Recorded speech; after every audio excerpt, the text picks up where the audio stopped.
마음을 엽니다. 지평을 엽니다. 불통의 시대를 넘어 새로운 아침을 엽니다. 신율의 출발 새 아침.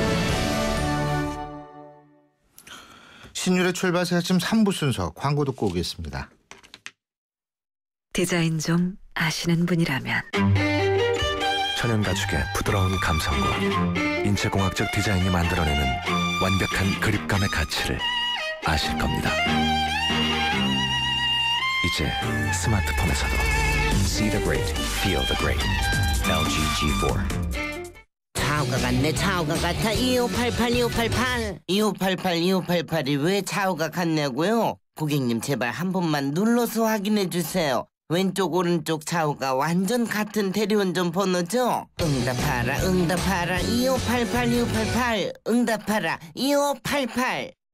기록을 만들다. 150만의 신뢰로 기회를 만들다. 1.5% 금리 혜택으로 더 크게. 르노 삼성 자동차 150만 대 판매 기념 1.5% 혜택. 6월 SM357 QM5 모두 누려보세요. 36개월 할부 기준. Better and different. 르노 삼성 자동차.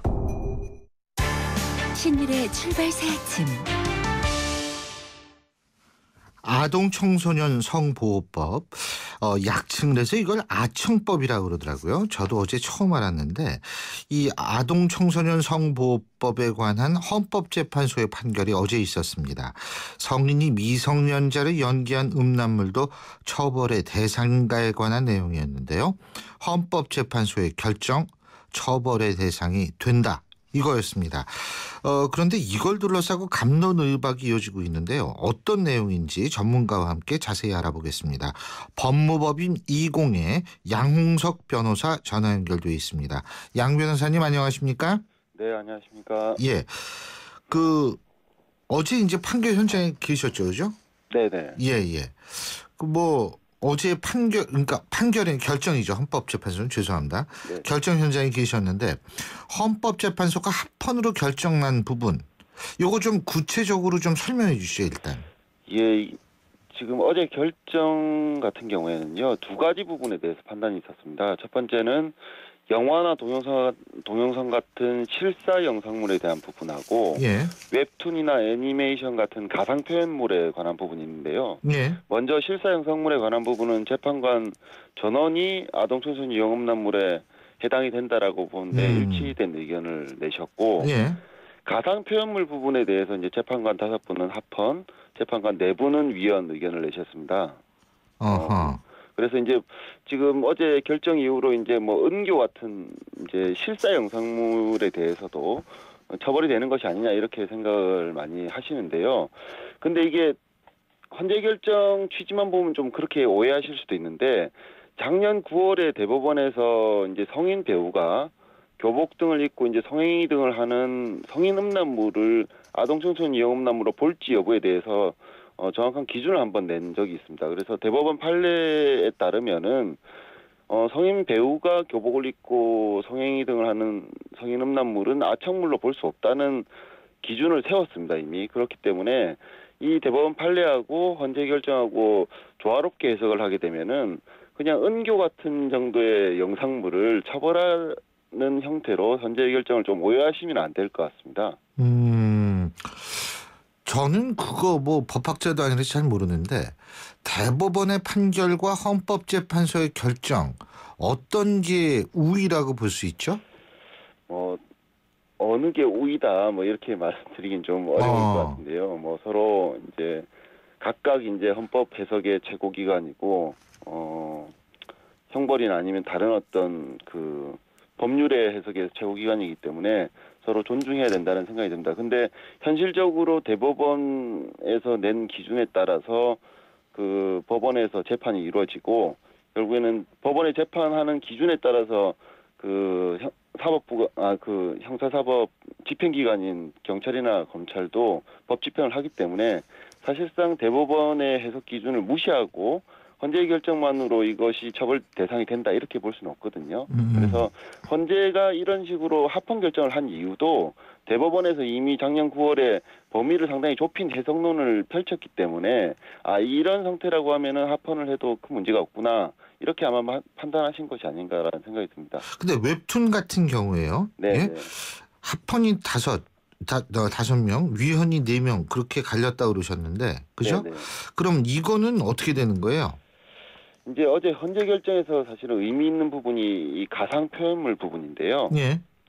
원래는 이제 이게 만화나 애니메이션에 등장하는 캐릭터가 나이가 있는 경우도 있고 그 안에 서사적 구조 내에서 나이가 있는 경우도 있고 나이가 있다 치더라도 이게 동물을 의인화하는 거거나 아니면 요괴나 사람이 아닌 경우도 있을 수 있지 않습니까? 예. 이런 경우에 있어서 이것을 아동 청소년 영업남으로 볼 수 있을지 실제하는 아동과 전혀 상관이 없기 때문에 이것을 이제 차일드 포르노그래피로 보고 규제하는 것이 옳으냐 그러냐에 대한 논쟁이 있었고 그것이 바로 이제 위헌재 청구로까지 이어진 것인데요. 헌재는 어제 어쨌든 5분께서는 그런 경우라 하더라도 규제하는 것이 옳다, 아청물로 규제하는 것이 옳다라고 보셔서 합헌 의견을 내신 것이죠. 근데 네 분은 여전히 그런 부분과 관련해서 법 규정이 불명확하게 돼 있기 때문에 위헌성이 있다라고 보신 겁니다. 근데 5대4로 갈리면은요. 네. 이거 결정을 어떻게 봐야 돼요? 이게 합헌입니까 위헌입니까? 합헌입니다. 합헌이고요. 5대4로 갈리면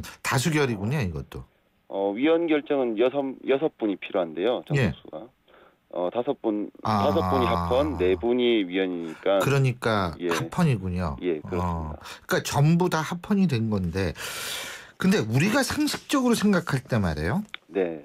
예를 들면은 서사다 뭐 이런 말씀도 아까 잠깐 하셨는데 양 변호사님이 이게 뭐 우리가 예를 들면은 뭐 영화를 본다라고 쳤을 때 거기 있는 배우는 분명히 성인이에요. 그죠? 네네. 그런데 그 배우가 예를 들면 청소년 역할을 할 수가 있는 거 아니에요? 그 뭐 은교 영화도 마찬가지겠지만은 그렇죠? 그러면 그 영화의 내용에 몰입하면은 사실 따지고 본다면 그 배우가 성인이 아니냐는 중요한 게 아니라 스토리상으로는 청소년에 관한 문제가 될 수 있는 거 아닙니까? 네, 그렇게 보실 수도 있습니다. 그렇게 되는 거죠. 그렇다면 아동 청소년 음란물을 그렇게 철저히 규제를 한다면 제가 볼 때에는 그거 자체도 사실 물론 지금 합헌 결정은 나왔습니다만 좀 처벌의 대상이 될 수 있다라는 해석도 가능하지 않을까. 근데 대법원에서는 그렇지 않게 나왔다고 말씀하셨잖아요. 판례가. 예, 대법원에서 나온 판례는 실사 영상물, 그러니까 영화나 동영상 같은 실사 영상물에 관련된 판결이고요. 지금 현재 실사 영상물이라는 게 영화도 포함되잖아요. 예, 영화도 포함되죠. 그러니까 만화나 이런 어떤 가상의 캐릭터가 아니라 그 사람이 등장해서 뭐 어떤 역할을 하거나 예. 스토리가 이어지는 어떤 영상물을 말하는 것이고요. 근데 거기에서 이게 그러니까 은교 같은 거는 처벌할 수 없다 이렇게 나왔다는 거잖아요. 대법원 판결은. 그렇죠. 은교보다 더 이제 음란한 영상물 같은 경우에도 그냥 일반 음란물로 처벌해야 되지 아동 청소년 위험 음란물로 처벌해서는 안 된다. 그 근거가 뭐냐는 거예요, 제 얘기. 이제 그 성인 배우가 그 이제 어떤 그 영상물의 제작 목적상 이게 성인 음란물이라는 것을 누구나 알 수 있고 그것에 등장한 사람이 성인으로 보이는데 그냥 단순히 교복 같은 옷을 입고 있거나 아니면 상황 설정이 학생으로 보이는 역할을 했다는 정도만으로는 그것이 등장하는 사람 자체가 그냥 어린 사람이다, 미성년자다 이렇게 사람들이 그건 뭐 당연히 처벌 대상이 되겠고요. 그죠? 다 인식할 수 없다는 측면에서 쉽게 아청물로 보면 안 된다는 것이죠. 대법원 판례는. 외국은 어때요? 외국은 지금 우리나라처럼 이렇게 좀 엄격하게 보진 않고요. 다만 이제 실제로 그 나이에 따라서 등장하는 사람의 나이에 따라서 처벌을 하게 됩니다. 그래서 나이가 어린 청소년 같은 경우 예를 들어서 뭐 미국은 16살 정도를 기준으로 하는 것 같고요. 뭐 다른 나라들도 그 아동 청소년에 관련된 나이 기준이 있습니다. 일본은 18살이고요. 그래서 그 이하의 나이에 그 어린이 청소년들이 어떤 영상이나 이런 거에 등장해서 성행위를 하는 것들을 제작하거나 배포하게 되면 상당히 엄한 처벌을 받게 됩니다. 물론 이제 실제로 그런 청소년들을 이용해서 영화를 찍으면 그거 뭐 당연히 엄한 처벌이겠지만 네. 아까 말씀하신 대로 성인 여배우가 그 청소년의 역할을 하게 되면 또 외국은 그거는 그냥 봐준다. 그렇죠. 이제 그거 자체는 이제 말씀하신 대로 스토리에 몰입하게 되면은 그 사람을 성인인 줄 알면서도 청소년으로 받아들일 수는 있습니다. 근데 그 스토리가 딱 끝나면은 그것은 성인으로 다시 인식을 하는 거거든요. 그러니까 성인과 성인이 아닌 사람이 어떤 역할을 하는 것을 분명하게 구분해서 처리를 하고 있고 성인이 등장하는 경우도 사실은 음란물로 처벌하면 되는 것이거든요.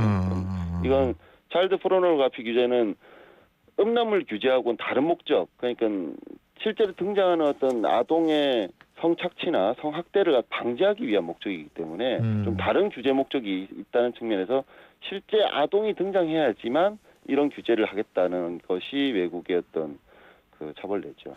이번에 헌재에서 결정된 부분 말고요. 네. 아동 청소년 성보호법상에 논란이 되는 부분이 있습니까?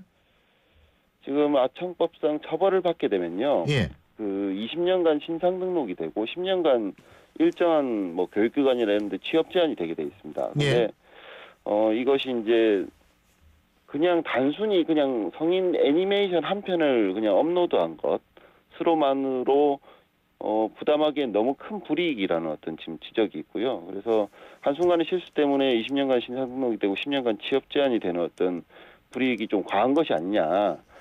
이런 좀 논란이 있습니다. 저는 근데 그거 과하다고 생각하지 않은데. 물론 저만 이제, 그렇게 생각하나?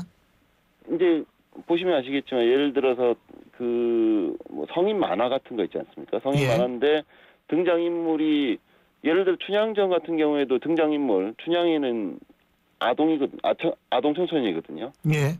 그런 것들이 조금 야하게 그려진 것을 이제 인터넷에 올려가지고 이제 뭐 공유한다거나 이런 사람들이 있을 수 있습니다. 근데 그런 걸 공유했다라고 해서 그냥 20년간 신상 등록을 하거나 10년간 취업 제한을 하게 되면 굉장히 불이익이고요.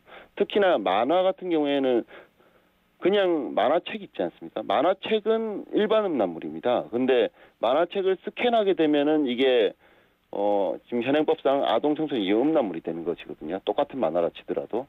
그렇기 때문에 이건 좀 규제에 좀 균형상 좀 맞지 않는다는 지적이 있습니다. 근데 사실 거꾸로 얘기하면 아동 청소년 음란물에 대해서 외국 같은 경우에는 엄청난 엄벌에 처하지 않습니까? 그렇죠. 외국의 범위로 우리도 좁혀야 된다는 것이 저희 이제 위원을 주장하는 쪽의 의견이었고요. 좁혀야 되는 것뿐만 아니라 그게 중요한 게 아니라 더 엄벌에 처해야 되는 게 중요한 거 아니에요? 물론이죠. 그래서 실제로 차일드 포르노그래피에 대해서는 좀 더 엄하게 처벌해야 되고 지금 현재처럼 이걸 넓혀놓게 되면은 규제가 그러니까 처벌이 약하게 갈 수밖에 없습니다. 지금 말씀하신 그 20년간 신상 등록이 되고 10년간 취업 제한이 되는 것이 당연하다고 말씀하시는 사례들이 검찰청에서 대부분 기소유예로 끝나고 있거든요. 아니면 벌금 20만 원, 벌금 30만 원, 벌금 50만 원 내고 끝나고 있습니다. 이것은 이 범위가 너무 넓다 보니까 실제로 법 집행 단계에서 진짜 엄벌해야 될 아청물하고 엄벌해야 되지 않아야 될 아청물이 같이 뒤섞여 있다고 보니까 이게 좀 처벌이 오히려 더 약하게 되는 지금 그런 부작용이 있는 것이죠. 그렇기 때문에 좁혀서 더 엄하게 처벌해야 된다는 것이 저희 이제 위원론을 주장하는 사람들의 의견이었죠. 그렇군요. 이거 이제 좁혀야 한다.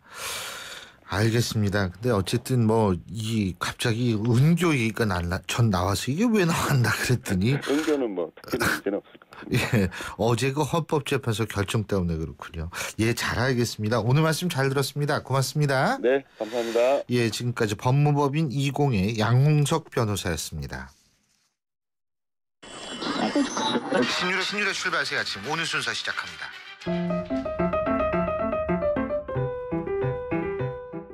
오늘 아침 당신이 듣고 싶은 뉴스 94.5MHz YTN 뉴스 FM 신율의 출발 새 아침.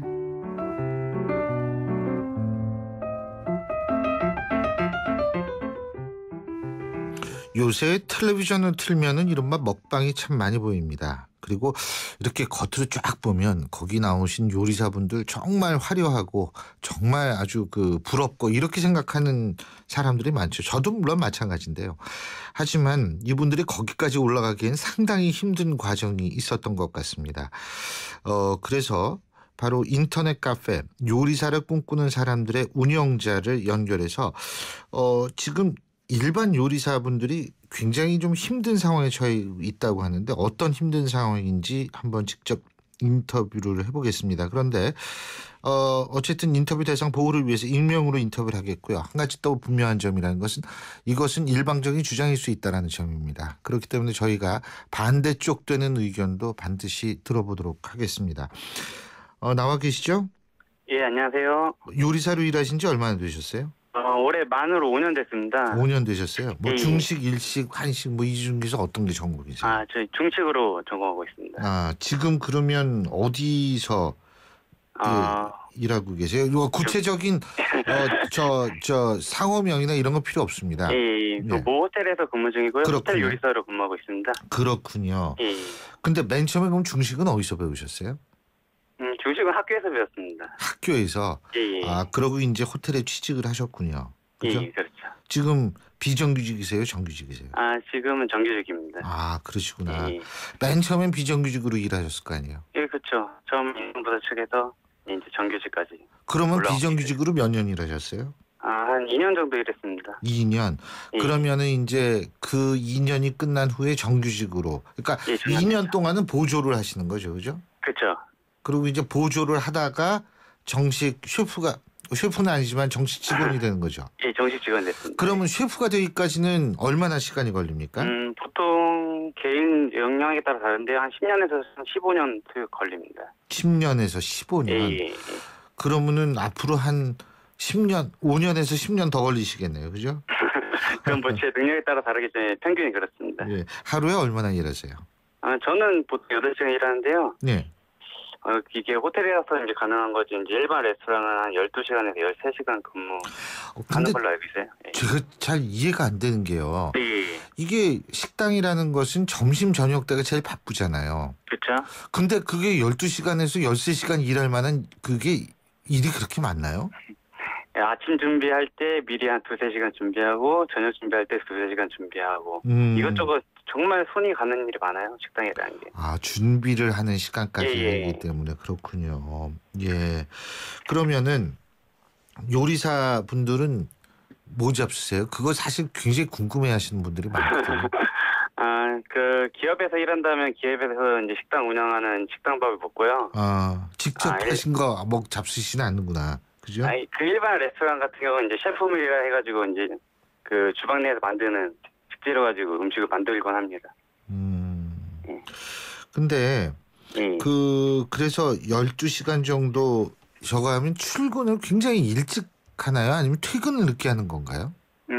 보통 8시에 출근해서 예. 10시, 9시에 퇴근해요. 10시, 9시. 예, 한 12시간 정도 있는 거죠. 죄송하지만 그 급여 같은 거 여쭤봐도 돼요? 보통 처음 같은 경우는 130, 140 받고요. 예. 시간이 쌓일수록 약간 높아지긴 했지만 그렇게 큰 폭의 향상은 없어요. 130, 140이라는 거는 보조 역할을 할 때 130, 그렇죠. 140이죠. 예, 최저 시급으로 이제 적용되는 거죠. 최저 시급이요. 예.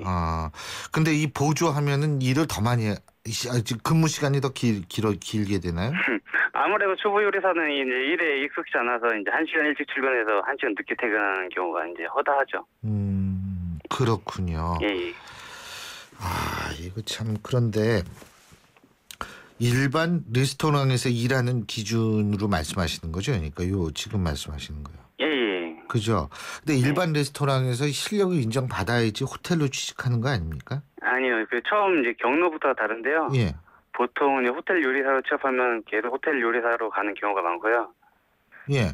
예, 그다음에 이제 일반 레스토랑에 취업을 한다면 이제 일반 레스토랑에서 이제 계속 있는 경우가 많아요. 잘 옮기지 못해요. 그렇군요. 예. 근데 연차가 쌓이면 연봉은 좀 올라가겠죠. 그렇게 큰 향상은 없어요. 이제 자기가 이제 이직을 해서 몸값을 띄우거나 그렇게 노력을 해야 크게 오르지. 한 곳에만 있는다면 그렇게 크게 오르지 않습니다. 예, 그렇군요. 지금 사실 요리하시는 분들이 이제 이렇게 보면은 예. 굉장히 부러워하는 젊은이들이 많을 것 같아요. 제가 볼 때는. 많겠죠. 예. 그죠? 근데 이게 예. 체력도 굉장히 소모가 많을 것 같거든요. 체력 엄청 소모 많죠. 하루 종일 그렇죠. 서 있고, 예. 무거운 거 맨날 들고, 예. 불도 많고 위험한 칼도 있고 하니까 예, 저도 많이 힘들죠. 예. 예. 그 지금 요리를 맨 처음에 하시고 싶다는 생각을 하시게 된 이유가 뭐예요?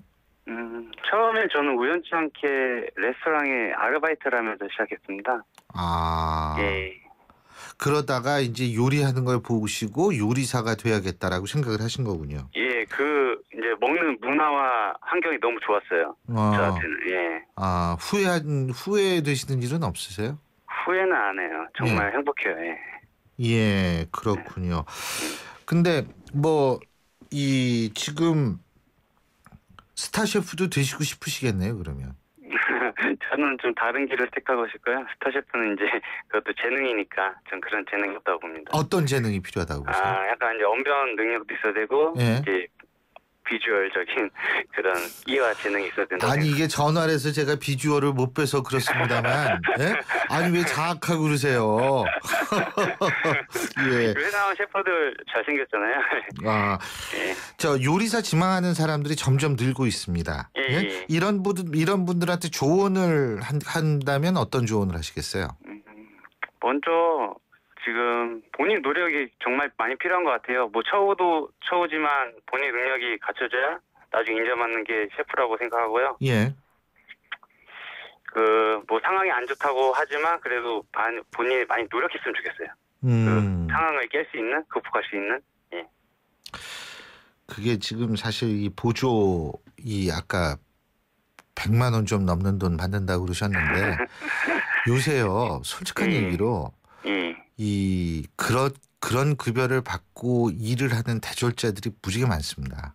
그렇죠. 88만 세대라고 하잖아요. 예, 그것뿐만이 아니고 사실 이게 도처에 널려 있어요. 그래서 사실 이게 열정페이네요. 이렇게 제가 말씀을 드려야 되는데 그렇게 말씀드리기까지는 우리 사회가 너무나 지금 그렇게 이 임금 구조가 격차가 나는 게 많아가지고. 근데 어쨌든 이런 말씀 듣는 이유가요. 이 요리를 꿈꾸는 사람들, 화려한 모습만 보는 많은 분들한테 꼭 이게 화려하지만은 않았다라는 사실을 다시 한번 일깨워주는 계기가 됐으면 좋겠네요. 예, 맞습니다. 예. 어쨌든 요리 잘하시고 제가 볼 땐 스타 셰프도 한번 되셨으면 좋겠습니다. 이 셰프가 예, 오늘 말씀 잘 들었습니다. 고맙습니다. 예, 감사합니다. 예, 지금까지 인터넷 카페 요리사를 꿈꾸는 사람들 운영자였었는데요. 역시 익명으로 진행을 했고요. 별 문제는 없습니다만 이분의 일방적인 주장일 수도 있습니다. 그래서 저희가 나중에 다른 쪽의 얘기를 듣는 시간도 기회가 되면 마련하겠습니다. 델몬트가 새로 나왔어요. 싱싱한 과일로 꽉꽉 채우면 짠! 이게 바로 자연 맞춤 그린 주스. 과일 그대로 맛을 낸 건강한 델몬트 자연 맞춤 그린 주스. 우리 그린할까요? 사는 게 뭐라고 대단한 거라고 우리가 뭐라고 기쁨이 든다고. 와, 왜 이렇게 잘 넘어가? 우리가 모였으니까. 하이트! 이호정 씨, MG 새마을금고는 어떤 금융이에요? 한결같이 당신만 바라봐주고 애인같이 당신만 사랑해주고 가족처럼 늘 당신 곁에 있어주는 오직 나만 바라봐주는? 맞아요. MG 새마을금고는 당신만 바라보는 당신바라기 금융이에요. MG 새마을금고. 신율의 출발새 아침 3부 순서는 여기서 줄입니다. 잠시 뒤 4부에서 뵙죠.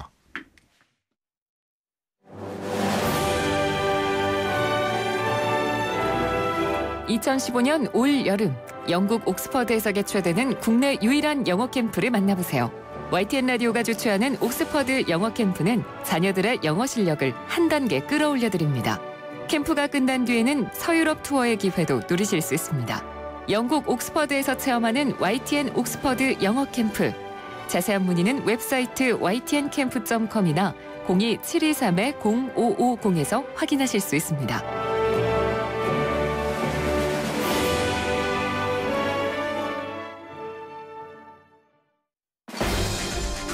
날카로운 분석, 내일을 보는 시선, 신율의 출발 새 아침. 신율의 출발새 아침 4부 순서 광고 듣고 시작합니다. 디자인 좀 아시는 분이라면 천연 가죽의 부드러운 감성과 인체공학적 디자인이 만들어내는 완벽한 그립감의 가치를 아실 겁니다. 이제 스마트폰에서도 See the great, feel the great. LG G4. 왜? 코웨이 모든 침대는 상단이 분리될까? 침대는 몸에 닿는 부분부터 오염되잖아. 아, 더러운 상단을 분리해 언제든 새 터퍼로, 그리고 전문가의 관리까지. 위생까지 책임져야 진짜 침대다. 코웨이 매트리스 케어 렌탈 1588-5200. 차 조심, 길 조심. 조심할 게 와 이래 많노. 조심할 게 참 많은 아이들의 등하굣길을 위해 삼성화재가 안전키트를 지원하고 있습니다. 어린이가 곧 모두의 희망이니까요. 봄이 왔어요. 당신의 봄, 삼성화재. 당신의 새 협주곡은 큰 성공을 거둘 것입니다. 의사의 최면 치료는 좌절한 작곡가에게 힘을 주었고, 그렇게 탄생한 이 곡, 라흐마니노프의 피아노 협주곡 2번입니다. 대한항공 러시아 4개 도시 운항. Korean Air. 여러분은 비 오는 월요일이 좋으세요? 아니면 비 오는 금요일이 좋으십니까? 저는 월요일부터 비 오는 것보다는 금요일 날 비 내리는 것이 훨씬 좀 기분이 나을 것 같습니다. 주말이기 때문에 그런데요. 자, 비 내리는 금요일 8시 36분 30초 지나고 있는 이 순간 교통 상황 알아보겠습니다. 박가연 캐스터. 네, 신율의 출발새 아침 교통정보입니다. 평소 같으면 도착하고도 남은 시간인데 왜 나는 여기 있을까 생각하시는 분들 제2경인고속도로 위에 많으실 것 같습니다. 제2경인고속도로 따라 인천 들어가는 길 하객분기점 부근 화물차끼리 부딪히는 사고가 있었는데요. 이 여파가 상당합니다. 서창 분기점부터 꽉 막혀서요. 남동을 지나 문학성 터널까지 꽉 막힌 정체가 사고 지점 하객분기점까지 상당히 길게 이어져 있고요. 같이 가는 경인고속도로도 부평에서 서인천까지 밀립니다. 신율의 출발새 아침 교통정보였습니다. 상암동 YTN 라디오 스튜디오에서 반상회를 엽니다. 신율의 출발새 아침 여의도 반상회. 예, 신율의 출발새 아침 4부, 금요일 4부에서 언제나처럼 보내드리는 여의도 반상회 순서인데요. 자, 오늘도 두 분 모셨습니다. 새누리당 김성태 의원, 새정치민주연합 이현주 의원 두 분 나와 계십니다. 어서 오십시오. 네, 안녕하세요. 예, 이게요. 원래 저희는 이 말랑말랑한 소재를 가지고 얘기를 하는데 오늘은 이 얘기를 조금 안 할 수가 없습니다. 어제 이게 워낙 큰 이슈가 돼가지고 두 분 다 또 이 아주 중요한 정치인이시기 때문에 거부권 행사는 다 예상한 결과시죠. 그렇습니다. 네, 어느 정도. 조금 김현영 예. 거부권 뭐 다 예상은 했는데 근데 거부권보다도 시각이 어디로 쏠리냐면 그 다음에 유승민 원내대표에 대한 이쪽에 더 그렇습니다. 관심들이 많이 가요. 예. 어떻게 보셨어요? 사실상 어제 새누리당 우리 의원들도 국회법 개정에 대한 대통령의 거부권 행사는 이미 예견됐습니다. 예. 그렇기 때문에 웬만큼 또 마음의 준비도 했었고요. 그런데 실질적인 충격은 정치권 전반에 대한 대통령에 대한 대통령께서 가지고 있는 이 정치권에 대한 불신, 또 아울러 집권당인 새누리당에 대한 섭섭함, 또 불만, 막 이런 내용이 전부 다 토로된 그 목소리, 그 내용에 우리는 충격으로 이걸 받아들일 수밖에 없었어요. 그래서 어제 사실상 1시 반에 의원총회를 시작할 당시는 우리 새누리당 의원들이 거의 멘붕에 빠진 상태에서 의원총회에 참여했었어요. 그건 예상을 못 하셨던 거죠. 그러니까 뭐 거의 갱악을 금치 못할 그런 상황이었던 거죠. 네. 뭐 여기서 거부권 여부를 가지고서 지금 얘기를 하고 싶지는 않고요. 단지 이제 사실 대통령이 이렇게 특정 정치인을 직접 거명하진 않았지만 이렇게 연상될 수 있을까 아유, 거명하셨죠. 원내 사령탑이라고 나와 있었잖아요. 이름은 여당. 거명 안 했으니까. 예. 어떻게 보셨어요? 그 부분은? 아니 저 사실은 거부권 행사하는 것 자체만으로도 충분하지 않나라는 생각이 들어요. 그냥 거부권 행사하면서 뭐 유감이라든지 뭐 이렇게만 했으면 좋았을 텐데 그 말씀에 보면 유승민 대표에 대한 무슨 증오 같은 게 묻어나서요. 굉장히 굉장히 거친 말씀을 막 하셨어요. 뭐 배신의 정치, 뭐 야합, 어쩌고 저쩌고. 저희가 굉장히 놀랐고 더더군다나 국회의장 수정안까지 받아들였는데 그 문맥을 보면 국회의장을 비난하는 듯한 이제 그런 표현까지 있으시고 굉장히 긴 내용이에요. 그 긴 내용을 다 이렇게 전문을 다 읽으셨다고 하니까. 이런 상태에서 지금 우리가 이제 유정의 국회를 바라시는 건가? 예전에 그런 생각까지 들었습니다. 그 친박계 의원분 중 한 분 제가 아까 인터뷰를 했는데 그 정의화 국회의장의 독단이다. 이제 재의결 붙이는 거 이런 표현도 했는데 새누리당 내부에서도 좀 앞으로 논란이 있을 것 같아요. 저도 조금 전에 방송을 들으셨어요? 들으면서 왔습니다. 저기 우리 초선 동료 의원님. 전화 통화했었는데 사실상 이제 이 제의를 요구하는 그런 대통령의 입장에서 어제 새누리당 당동원은 이걸 국회 본회의에 제의에 붙이지 않는 걸로 당론을 정했거든요. 그렇지만 이제 정의화 국회의장께서는 이 헌법 53조가 또 이제 대통령의 거부권이 행사되면 제의 요구가 오면은 이 제의를 붙여야 한다는 또 그 53조 4이 그렇게 돼 있죠. 그렇기 때문에 이제 법에 원칙적으로 충실을 하려고 하는 게 정의화 의장의 입장이에요. 그렇지만은 이제 저희 새누리당 입장에서는 박 대통령의 거부권 행사 이후에 우리 당을 수습하고 또 여야 관계를 고민했을 때 뭐 저 앞에 제가 존경하는 이현주 의원님 계시지만은 제가 솔직한 고백. 그냥 친하신 이현주 의원님이시죠? 뭐 존경. 그럼 전 두 분을 존경해야겠네요. 이거. 이현주 의원님 계시지만은 어제 사실상 새누리당의 선택은 여야 관계는 당분간 좀 힘들겠지만은 그래도 우리 새누리당 내에 갈등과 또 분열, 또 청와대 당청 관계의 파탄 이걸 우리는 없애고자 노력했습니다.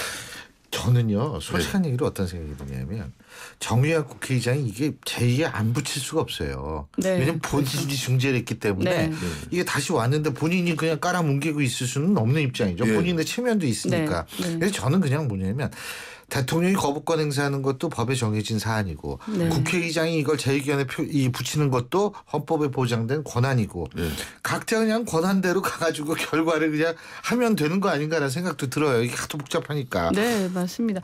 그리고 근데 하나 정말 제가 어제 보면서 좀 유감스러웠던 게요. 사실 국민들은 지금 메르스 사태 또 여러 가지로 굉장히 고통스럽잖아요. 안 그래도 이제 여당 야당 가릴 거 없이 이 정부가 이 사태에 대해서 뭐 어떤 사과 같은 게 좀 있지 않을까 이런 기대도 살짝 했었는데 그 얘기는 전혀 하지 않으시고 처음부터 끝까지 굉장히 격앙된 목소리로 특히 이제 유승민 대표를 비롯해서 국회를 아주 불신하는 얘기로 가득 차 있어서 저희 조금 충격을 받았습니다. 사실은. 뭐 어제 저희 새누리당 입장에서도 대통령께서 어렵고 고뇌에 찬 그런 거부권 행사를 결정할 때는 이 뭐 통치권자로서 헌법에 보장된 대통령의 권한을 분명히 행사한 겁니다. 그 권한을 행사한 거부권 자체는 분명히 존중되어져야 되는 것이고요. 또 한편으로는 좀 전에 신 교수님 말씀대로 국회는 또 입법 행위자들로서 헌법기관들로서 이 판단한 부분은 또 나름대로 또 정부는 정부대로 존중해 줘야 됩니다. 이제 대통령이 거부권이 행사된 마당이니까 그 다음에 판단은 또 저희 국회들이 또 할 일이 있죠. 이제 제의를 하고 거기서 이제 뭐 부결의 의사표시를 새누리당은 하시면 될 거라고 생각해요. 그게 사실은 미국 같은 경우도요. 이 거부권 행사해 가지고 의회로 넘어오면은 재의결 하잖아요. 그래서 네. 아니 그 원래 헌법에 국회법에 규정이 돼 있어요. 통과가 된 경우가 거의 없다는 거예요. 그러니까 다 부결이 되는 경우가 많죠. 그러니까 이게 워터게이트 사건 때 그 2건인가 아마 말고는 없을 텐데 어쨌든 근데 오늘 아침 제가 이 사진을 쫙 보니까 말이에요. 아니 신문을 쫙 보니까 일면은 전부 대통령 사진이에요. 네? 근데 이 사진이라는 게 말이에요. 이 어떤 각도에서 어떤 표정을 일반하느냐에 따라서 그렇죠. 그 보는 사람이 확 달라져요. 이미지가 그러니까 이게 대통령이 화난 사진을 찍은 경우도 있고 이 날카롭게 얘기하는 사진을 올린 경우도 있고 그래서 제가 이 이미지 지금 이현주 의원께서 말씀하셨는데 이미지가 중요하다 그런 생각 드는데 두 분 사실상 어제 우리가 은 총회에 앞서서 멘붕 상태로 아까 참여했다는 말씀 드렸듯이 대통령께서 그렇게 우리 새누리당 구성원들과 많은 정치를 하면서도 그렇게 격한 모습으로 때로는 또 좀 거칠다고 생각할 수 있는 그런 표현까지 구사한 것은 어떻게 보면 정치 전반에 대한 이 국민적 불신을 대통령인 본인 자신도 더 이상 참을 수가 없을 정도다. 이렇게 한편으로는 느꼈어요. 김성태 의원님 또 이렇게 이 와중에 또 감싸주시는. 그러면서도 대통령께서 저런 격한 표현과 또 표정으로 저런 국민들 앞에 저런 입장이 나가기 전에 명식이 그래도 집권당 새누리당 지도체제와 또 구성원들 우리들하고 대통령이 저런 솔직한 심정, 절박한 심정을 왜 우리들한테 좀 진작에 토론을 못했는가. 그게 좀 아쉬워요. 그게 맞아요. 그러니까 불러가지고 청와대에 불러서 섭섭한 거 얼마든지 얘기할 수 있죠, 사실은. 근데 이게 근데 사실은 의원 만찬회 같은 거 있잖아요. 근데 저희 야당 의원 입장에서 보면 이거 최근에 이제 메르스 등등으로 인해서 지지율이 바닥으로 가고 계셨는데 또 이렇게 여야 간 싸움을 붙이셔서 또 국면 전환을 또 하시려 하는구나 이런 생각까지 들어서 저희가 그것 좀 잘 유념해서 조심해야 될 것 같아요. 요 상황에서 자꾸 정쟁으로 가는 것보다는 제의에 빨리 붙이고 결론을 내리는 게 좋을 것 같습니다. 제가 아까 사진 얘기를 왜 했냐면 두 분도 사진 많이 찍느냐고 물어보려고 그랬는데 김성태 의원님이 다시 또 다시 또 사진 많이 찍으시죠. 저는 개인적으로 국회의원들 보통 그 스탯 보좌진이나 비서진들이 활동 사진을 SNS에 올리기 위해서 많이 찍어요. 저는 그런데 대체로 거의 많이 안 찍는 편입니다. 더 많이 찍는 편이에요? 안 찍는 편이에요, 거의. 이현주 의원님은 아무래도 대변인도 하시고 근데 참 묘한 게요. 이 카메라 기자분들이 이렇게 딱 어디 이 새정치민주화나 워크숍 때도 마찬가지고 딱 지금 항상 이현주 의원님을 많이 잡더라고요. 미모 순으로 잡는 것 같아요. 제가 볼 때는. 이게 카메라 아무래도 사진 비주얼이 신 교수님 말씀이 맞아요. 그러니까 사실상 김성태 의원님도 많이 잡혀요. 새정치민주연합의 130명 은 중에 더군다나 초선 의원이잖아요. 초선 의원이면서 언론 노출도나 이런 카메라에 이렇게 많이 잡히는 건 흔치 않은 거죠. 그래도 신 교수님 저는 그래도 재선이고 그래도 면색이 서울의 비강남권의 국회의원입니다. 그리고 노동운동 하실 때부터 사실 언론을 많이 타셨잖아요. 그러니까 이제 사실 김성태 의원님은 물론 얼굴이 못생겼다는 얘기 절대로 아닙니다. 근데 이게 딱 잡는 이유가 왜냐하면 지명도가 높으시니까 이제 그건 당연히 잡는 거예요, 사실. 그렇지도 않습니다. 근데 뽀샵 같은 거 하세요? 사진 찍으면? 사진에 일반 사진 같은 거는 그런 걸 못 하고요.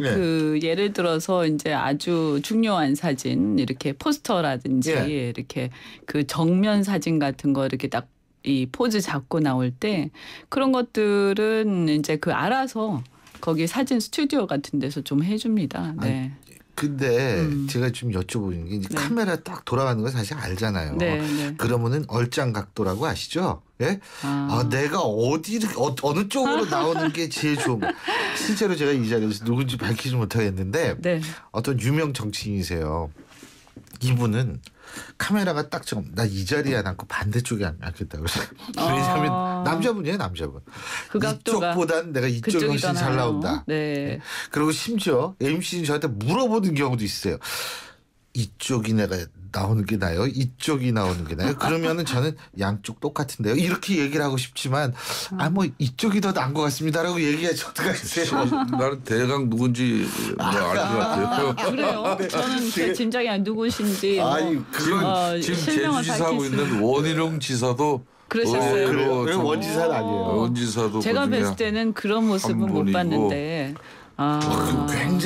굉장히 그래서 그 각도까지 신경을 쓰고 아니 근데 누구든 방송 하다 보면 이쪽이 잘 나오나 이쪽이 잘 나오나 그런 거 신경보다도 이 어떻게 자세를 취해야지 그래도 저 같은 경우에 덜 추하게 나오는지를 이제 알기 때문에. 근데 이런 건 있어요. 그게 이제 얼짱 각도라기보다도 예를 들면 굉장히 심각한 상황인데 그러다 옆에 사람이 웃기는 경우가 있어요. 다른 얘기를 해서 그럴 때 이제 웃음이 터지는데 박살나죠. 그럴 때는 굉장히 조심스러워요. 참죠. 왜냐하면 이게 순간적으로 잘못 찍히면 마치 심각한 상황에서 이렇게 정말 어이없이 그런 사람으로 나오기 때문에. 아니 지난번 대정부 질문했는데 어떤 분이 뭐 프로야구 어떤 의원님이 본회의장에서 프로야구 그 성적 이거 보고 있던 사진을 또 어떤 사진 기자가 찍은 거예요. 프로야구 그 성적 가지고 뭐라 그러는데 뭐 그럴 수는 있죠. 제가 볼 때는 사실상 이제 국회 본회의장에서 길잖아요. 본회의가 좀 길기도 하지만은 의원들이 요즘은 뭐 이 참 정보 검색이 너무 잘 돼 있어요. 그렇기 때문에 뭐 다양한 정보 검색을 이 핸드폰 하나로 다 해결되니까. 그렇죠. 법안 처리하면서도 뭐 때로는 용어 자구에 대한 뭐 잘 생소한 부분도 금방 검색해서 이해를 하기도 하고 그런 가운데 또 때로는 무료함을 달래기 위해서 뭐 그런 부분 포털 사이트도 좀 이렇게 볼 수 있어요. 뭐 인기 검색 이런 거 또 보다가 또 걸린 사람도 있고 그런 거죠. 왜냐하면 아니 생각해 보세요. 호기심은 못 참고 학생들도 수업 시간에 수업 열심히 듣는 학생도 있지만 요새는요 이 휴대전화가 이 스마트폰이 있어가지고 애들이 다 강의를 녹음을 해요. 애들이 강의 다 녹음하니까 꼭 교수의 말을 막 적어할 필요가 없어요. 그러니까 얘들 뭐 위에서 보면 다 보죠. 쟤는 카톡하네 지금. 예? 뭐 이게 다 보인다고요. 그러니까 뭐 사실 애들도 그렇고 근데 그거 뭐 어떡하겠어요. 너 왜 카톡하냐고 그럴 수도 없고 저는 사실 수업 시간에 애들한테 그러거든요. 술만 마시지 말고 딴 거 다 먹어도 된다. 왜냐하면 저는 12시부터 수업하는 경우가 많기 때문에 애들 점심 먹어도 된다 이거예요. 들어와서. 제가 왜냐하면 제가 독일에서 공부할 때 보니까 독일은 뜨개질도 하는 데가 있어요. 수업 시간에. 수업 시간에. 근데 신 교수님께서 이제 SNS하고 엉뚱한 짓 하는 애들 그때는 말 안 하겠지만은 학점 평가할 때는 그게 반영되겠죠. 안 그래요? 전혀 안 그래요. 저는. 근데 이게 본회의장에서 이렇게 저도 그 학교 같은 경우에 보면 그 핸드폰을 맡겨놓고 들어가잖아요. 그래서 우리도 그냥 못 갖고 들어가면 좋지 않을까 하는 생각 해봤는데 근데 본회의장에 있는 시간이 길어지니까 또 급한 연락 같은 게 또 필요해요. 그래서 특히 보면 잘 보시면요. 그 스마트폰 들고 있는 게 찍히시는 분들이 대부분 중진이시거나 당의 지도부인 경우가 많아요. 뒷자리에 앉아 계시니까. 아니 그것도 그렇지만 특히나 이게 자주 보시는 거예요. 무슨 연락이 오는지 문자가 급한 게 오는지 이러다 보니까 보다 보면 엉뚱한 걸 또 사람이 이제 본능적으로 또 호기심에 의해서. 죄송한 얘기지만 누가 누구를 팼습니다. 문자 보내는 것도 잡힌 거 아니에요 그거. 근데 요새는 진짜 뭐 이 망원 렌즈가 잘 발달해가지고 아주 그런 얘기 많은데 사실 오늘 할 얘기는 많았는데 어제 하도 큰 사건이 터져가지고 약간 무거운 주제로 처음에는 좀 갔습니다. 벌써 시간이 다 됐는데 오늘 두 분 말씀 여기까지 듣겠습니다. 고맙습니다. 네, 감사합니다. 예, 지금까지 새누리당 김성태 의원, 새정치민주연합 이현주 의원 두 분과 함께했습니다. 쇼핑 얼마나 하세요? 여금 백화점 음써. 마트에서 장 보는 것도 쇼핑이죠. 롯데 올마이 쇼핑카드라면 전국이 다 쇼핑이다. 쇼핑이 다 할인이다. 대한민국 구석구석 쇼핑은 다 할인. 롯데 올마이 쇼핑카드. 전월 실적 조건 및 할인 한도 홈페이지 참조. 안녕하세요. 최지우입니다. 유플러스 제로클럽 시즌2 알고 계세요? 쓰던 할부금이 남아있어도 부담 없이 지금 바로 최신폰과 만나세요. 6개월간 할부금 제로, 최신폰을 부담 없이 갖는 유플러스 제로클럽 시즌2. 할부원금 6개월 납부 이후 24개월 균등 상환. 7월 31일까지. 자세한 사항은 홈페이지를 참조해주세요. 사는 게 뭐라고 대단한 거라고 우리가 뭐라고 기쁨이 든다고. 와, 왜 이렇게 잘 넘어가? 우리가 모였으니까. 하이트! 카누 아이스 아메리카노, 카누 아이스 라떼, 카누 아이스 카푸치노. 얼음과 카누 싱글샷만 있으면 여름에도 카누를 다양하게. 카누라면 어떻게 즐겨도 맛있으니까. 세상에서 가장 쿨한 카페 카누. SK텔레콤이 이제 이상하기로 했어요. 새로운 건 처음엔 다 이상해 보이잖아요. 그때까지 없던 거니까. SK텔레콤도 지금까지 없던 새로운 세상을 만들겠다. 그 말이죠. 이상한 생각이 세상을 바꾼다. 이상하자. SK텔레콤. 예, 시간 빨리 갑니다. 벌써 금요일이죠. 여러분 주말 잘 보내시기 바라겠고요. 장마라고 하는데 어쨌든 행복한 주말 보내시기 바라겠습니다. 전 다음 주 월요일 7시 15분에 여러분 다시 찾아뵙죠. 지금까지 신유리였습니다. 고맙습니다.